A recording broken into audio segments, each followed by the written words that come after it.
ચોક્કસ અસર તો પડવાની જ છે, અમારા ઉપર પડવાની છે. તો એ અસર અમારે સમજી લો કે અમારા ગ્રાહક ઉપર બી પડે. રીઝન એક જ છે કે જે બોટલ સમજી લો કે હજાર રૂપિયા અમે વધારે આપીને લઈએ તો અમારે સામે મેનુના લીધે અમારે ભાવ બી વધારવો પડે. એ જ બર્ડન અમારા કસ્ટમરો ઉપર પડે. હવે કસ્ટમરને સમજી લો કે હું એમ કઈ રીતે સમજાવું કે અમારે ગેસની બોટલ ઉપર 1000 વધ્યા છે તો હું 10 રૂપિયા કે 20 રૂપિયા વધારું છું, કારણ કે કસ્ટમર ઓલરેડી મારી જોડે જે આવે છે કસ્ટમર એ એક ભાવના લીધે આવે છે, એક સારી ક્વોલિટીના લીધે આવતા હોય છે. હવે હું દર વખતે આ રીતે ભાવ વધારો કરે જાઉં એનું બર્ડન મારા કસ્ટમર ઉપર પડે અને એ અમે નથી કરી શકવાના.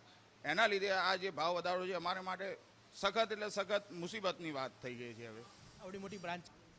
હા સાહેબ, એમાં અમને આજ સવારથી એવું ખ્યાલ આવ્યું છે કે 1 મેથી આપણા ગેસના સિલિન્ડરમાં 937 રૂપિયાનો ભાવમાં પાછો વધારો આવેલો છે. એટલે અમને એ જ થાય છે કે હોટલ હલાવી કે હવે તો ના હલાવી, પહેલાં તો એ થાય છે. કેમ કે દિવસે દિવસે પાછો આ ભાવમાં વધારો આવ્યો. અમારે રોજના 3 થી 4 સિલિન્ડર જોઈએ છે.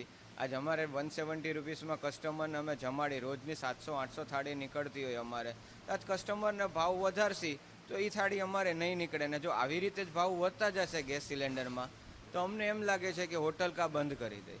અને બીજું કે આપણે આવી રીતે ભાવ ચલાવવાનો કોઈ અમારે ક્યારેક ટાઈમ તો એવું થાય છે કે અમે પોતાના ઘરના પૈસા નાખી દઈએ. એવા દિવસો અમે ક્યારેક કાઢીએ છીએ કે ભાઈ કસ્ટમરને અમારે હોટલ